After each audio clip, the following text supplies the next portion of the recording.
Today I'm talking about The X-Files Season 8. Warning, if you have not seen Season 7 of The X-Files, there will be spoilers from Season 7 in this video. You have been warned. Okay, so in Season 7, here's what happens. The UFO that Scully's investigating has all these symbols on it, and those symbols actually describe human genetics, as well as it contains information about every major religion. It turns out that due to Mulder's abnormal brain activity, he can actually read minds, just like Gibson. The reason why Mulder has abnormal brain activities is due to exposure of the symbols that are on the UFO that Scully is investigating. The symbols reactivated the black oil virus that Mulder was exposed to in the Russian Gulag back in Season 4. Mulder is now basically proof of alien life. The Smoky Man claims to be Mulder's father. The Smoky Man also tries to take parts of Mulder's brain so that he can become the same alien-human hybrid that he believes Mulder to be. Scully comes and saves Mulder. Krischkow steals all the information about the UFO that Scully is investigating, and then Krychek shows up and kills Krischkow and burns all the information that Krischkow stole from Scully. Fowley was found dead as a result of a murder. Also, Mulder's mother dies. Proof is found that Samantha lived with the Smoking Man, as well as Jeffrey Spender, at the April Airfield base,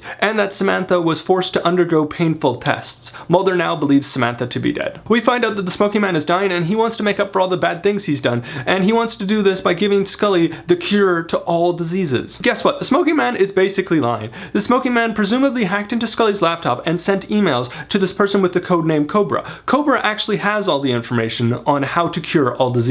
The only information that the Smoky Man has is that Cobra has the information. Cobra gives Scully the disc with the information. Scully brings that disc to the Lone Gunman. The Lone Gunman find out that the disc is actually blank and that the Smoky Man switched the discs. The Smoky Man is then seen throwing the disc with the information into a lake. Scully and Mulder return to the location of the very first episode of The X-Files as they are investigating the location of a UFO in relation to a disappearance and a car crash. The alien bounty hunter is back. While Mulder and Scully are investigating, Scully starts feeling sick. Mulder forces Scully to go home. Skinner joins Mulder in the search for the UFO. We find out that the UFO that they're searching for actually belongs to the alien bounty hunter. The Smoking Man's health is in fact deteriorating. He is now in a wheelchair. Covarrubias and Krychek show up and they push him down the stairs, and they basically leave the Smoking Man down at the bottom of the stairs, broken and basically dead. Mulder gets abducted by the alien bounty hunter. We find out that the reason why Scully was feeling sick is because Scully is in fact pregnant, and that is basically the end of Season 7. So of course you need to watch Season 8 to find out more. Okay, now let's talk about Season 8. In Season 8, because Mulder is missing, the FBI puts together a task force to find Mulder. The person who is leading that task force is Agent John Doggett. Doggett is played by the same actor who plays the T-1000 in Terminator 2. Events happen and Doggett gets assigned to work with Scully on the X-Files,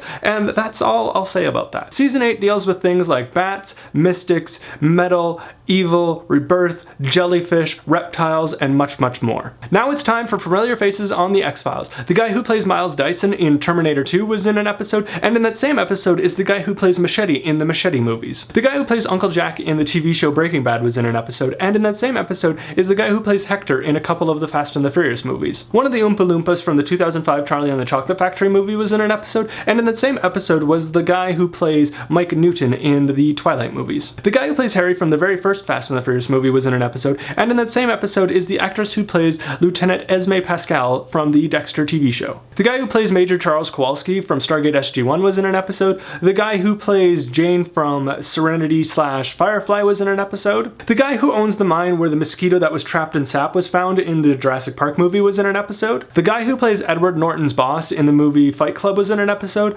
The actress who plays Edna Fender in the movie Domino was in an episode. Overall, Season 8 is a really good season. It had some very memorable episodes. This was also the very first time that they actually changed the opening credits. Season 8 ended with a happy ending, almost like it was the ending of the entire show, but that is not the case. The ending also had a bit of a cliffhanger, enough of a cliffhanger that if there was no Season 9, that would be really bad.